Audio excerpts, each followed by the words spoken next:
I would just like to say before Lionel begins his talk on writing your curriculum vitae, that in the years that our own three sons were growing up, we began writing with them when they were about 13 or 14.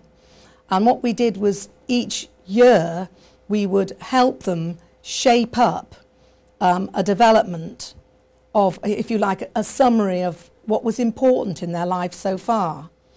And the usefulness of that is that you start to know as a person yourself, what is it that I've written down about myself has now become obsolete information, and bringing on things that have superseded it. And if you get into that habit and write year by year these statements about yourself, an update about yourself, you'll find that when you need it, you've got most of it done. And also it does take practice and courage to sell yourself. And that needs a lot of help and support and shaping from people who believe in you. So that was why we started that process when our sons were young, so that it could become a habit for them. So, over to you, Lionel. Am I there? Yes? Good. Fine. Curriculum vitae. Simply means curriculum is from the Latin curriculum, which is course, and vitae is life. So it's your course of life. Some people think it's just education, but it's beyond that. You have to include other things as well. So what I'm going to do in the next 10-15 minutes or so is to try to go through the things that I think are important that I would expect to find on a CV of anybody. These things, of course, are absolutely essential. Communications and name. I've just come back from India. There are thousands of children with no names, no home, not registered with the government. They don't know anything about them at all, just roaming around, living under tarpaulin, living under corrugated iron. They haven't a hope of anything like this at all. So we need to be thankful that you can put a name down, that you've got an address, that you've got a telephone number, and you've probably got, almost certainly now, an email address. So that's the first thing you need to put down, so that you've got an identity and somebody knows exactly who you are and how they can contact you. That's the first essential thing to go on your CV. Second thing is to do with personal information about you. Are you a single person or are you married? All right. If you have, I think they've changed this now. I think it's called a teacher number now. But it used to be a DES number if you were a teacher. Then they need to know that, particularly if you're applying for any kind of teaching post, so that they can see that you are registered. In my day, they had a couple of numbers, like 57, I won't go back quite that far, but plus then a four-figure number, and the 57, of course, was when you actually qualified as a teacher. I don't go back that far, so there we go. But I think you'll find that the number's slightly changed now, but that does give you an identity, and it also gives you a credibility in the teaching profession, if that's where you are. Most employers will need to know a national insurance number. So do make sure that you are signed up to get one of those. Most people will need to know about nationality, whether you're foreign or whether you have come from Britain. Obviously they need to know your date of birth, and some professions would like a driving ability, particularly if you're going to have to travel around or you become a salesman or something like that. So those things are important personal information. They're related particularly to you. So they need to be down as on your CV. I think it's a good idea to just give a bird's eye view of who you are and things that you've done as a summary qualification. what your key skills are.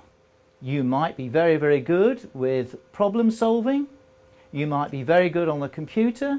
You might have public relations skills. You might be a public speaker. You might even be a leader. You might have management skills of some kind. You might be rather exacting in terms of the detail of the things that you do. You would look at them very, very finely. You analyse them very carefully, and you decide that that is either that's workable or that's not workable.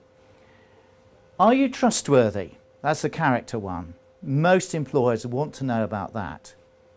You know, are they going to find you working when they're coming around, or are they going to find you doing something else other than what you've been told to do?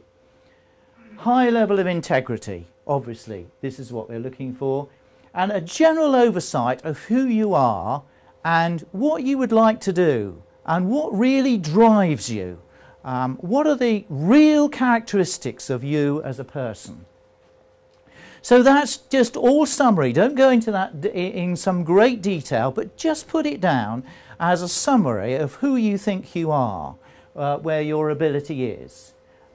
You might have skills with animals, like you might have worked perhaps in a veterinary surgeon, perhaps on a work experience, or done a Saturday morning job, perhaps at a horse stable or something. Those things will give them insight into knowing what you've done. And of course, if you've actually led something and been in control of it and given management of it, then obviously you come into this sort of area down here. And people just build up a big picture of who you are and what your abilities are. So that's just a summary, all right? And it does need to be a summary. You know what a summary is? It's not pages and pages of what you've done and all the rest of it. It just brings them in and fine-tunes the people into knowing where your strengths are. Then you need some information about your education. I wouldn't go back beyond 11.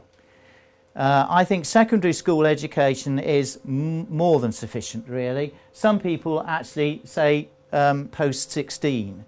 I think 11 is fine. You say particularly in terms of Christian schools, because it's an all-through education anyway. And then the subjects you've taken and the levels you've achieved. Sheila's just been talking about the ICCE. Are you on general level, or are you on intermediate level, or are you on advanced level, or are you on honours level? And what the subjects that you've actually studied as well. Be honest about it, you know, when you put this information down. Don't try and exaggerate it and make yourself different from what you really are. What we're looking for is a straight person. We're not looking for somebody who could do this and could get to that level, but they're not really there. Because you'd be farming yourself down into an avenue which might be an avenue of lies. And you know that in that case, God can't be with you, because he can't lie. So just be honest about things when you actually write things down and say, yeah, this is me. This is where I am. I can improve and I can develop, but this is where I am right now. And then if you've been fortunate enough to go on to university or college of further education, or even a college that deals with beauty treatment or something like that, hairdressing, then put those things down, and any qualifications or diplomas that you have achieved from that study. All right, so that's a general overall picture of your education. If you've been as far as I'm thinking of NCSC. If you've been as far as advanced with your qualifications, then there's probably not very much point in putting down that you've actually got your general certificate. You know, when somebody passes their 11 plus, they think, oh yeah, I'm off to a selective school now. But when you get your GCSEs, you think to yourself, I don't really need to talk about my 11 plus anymore.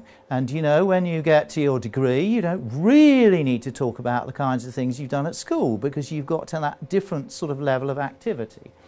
So it'd be good if you've done advanced, or if you've done general, or if you've done intermediate, then put down the highest one that you've achieved, because the other one assumes that you've passed that one anyway. So that's all to do with your education. Then if you've got professional experience, some of you will have done this, some of you will not at this stage. If you've been a teacher, then schools that you've taught in and the subjects that you've taught and the level of activity that you've been doing there. So if you've been teaching in a preschool, then put that down.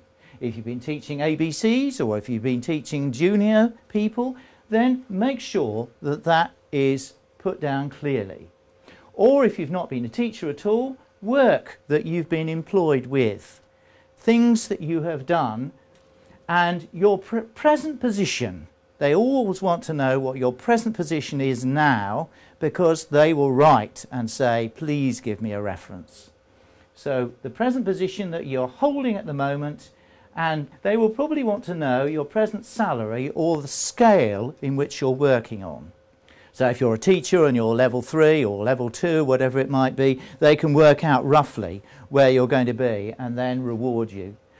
And then your availability. Can you start tomorrow? Can you start next year? Can you start after somebody has said, oh, well, you've got to give a year's notice before you leave this job? I mean, that's rare, I know, but it's your availability to work something. Somebody might want somebody immediately.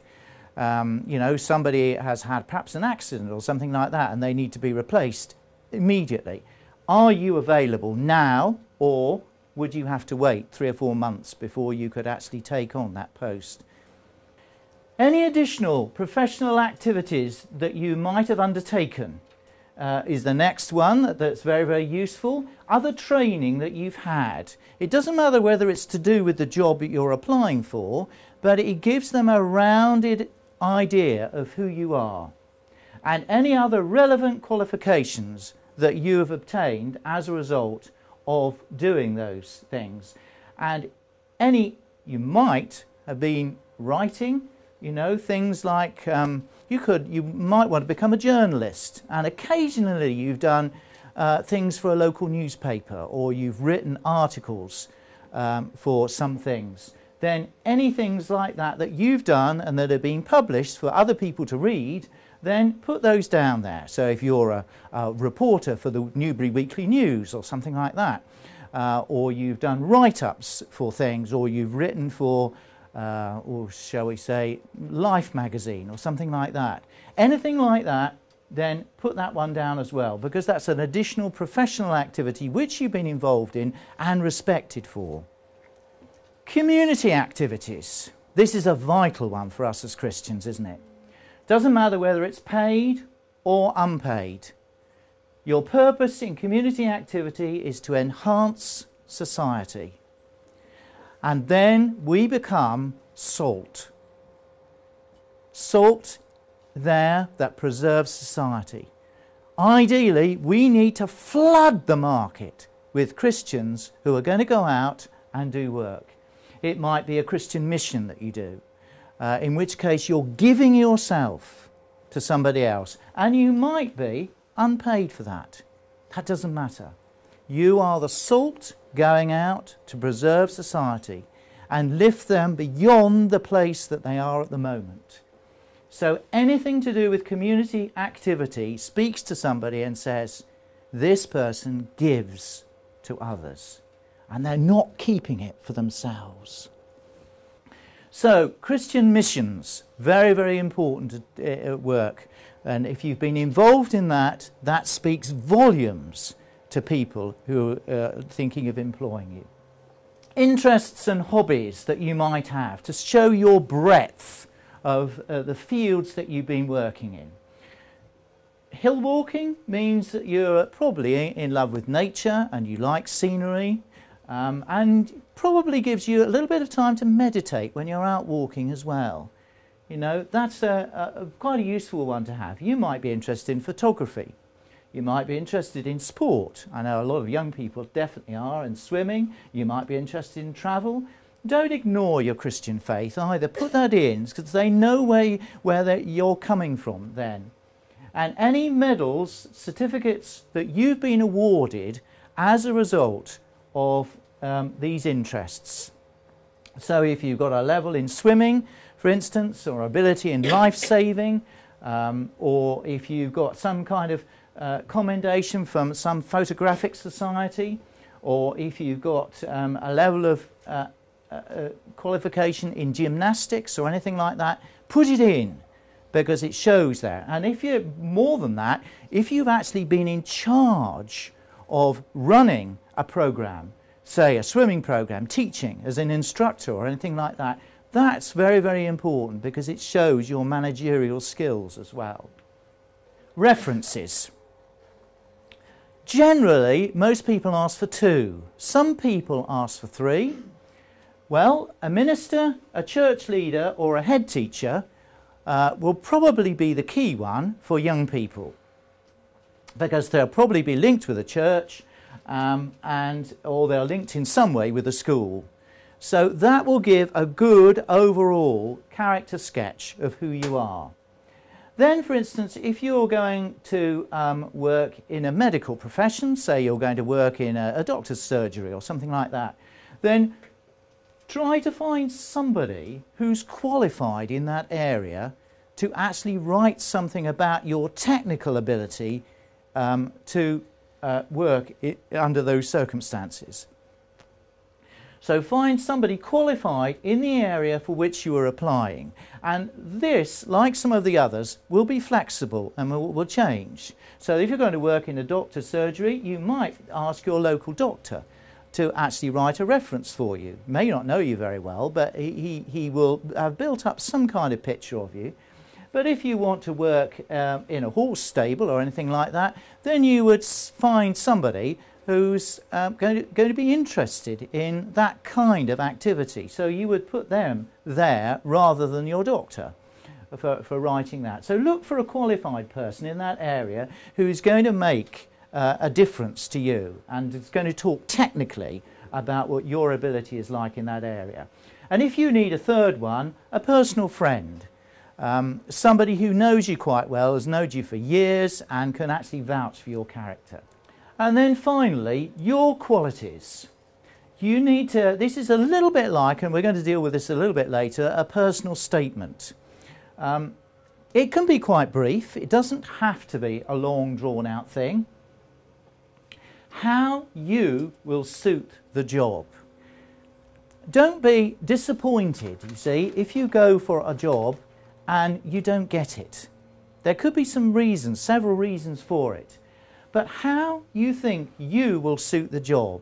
You're trustworthy, you're honourable, you're reliable, you practice integrity. All those things are of great value to you. And those are the things that you probably will need to highlight here. You say, I think I would be happy working in an office because I'm tenacious. I will see a job through and I'll make sure that the thing is done to the best of my ability. So how you will suit that job. You may not be good in an office, you see, you may not like it. So how are you going to suit that job? What will you offer to them that somebody else won't offer? What valuable qualities have you got that are going to help them to go further? And what will they gain from you, from having you there? What are you going to be able to offer to them? Now these, I think, are the valuable things that need to be filled into a CV. They will vary and your CV will change. It will change probably from year to year as you go through the various jobs. So when it comes to things like this one here, you will probably have to add on, you know, I've done this, I've done this, I've done this, and my present position is this, and my salary scale has gone up. So you must continually update everything and just keep it up to date with all you are. And it might be that you're far enough away from a school to want to have somebody different to be able to write your references as well. You see, you might be too far distant from a head teacher at school So you could ask perhaps a university teacher, or you could ask somebody who has recently employed you to write something like that. So these things, it's a flexible thing, and don't feel that once you've done it, it's finished. It lives, and it lives with you. As you live, so your CV changes, because it's just a bird's eye view of your life up to that point in time. Thank you.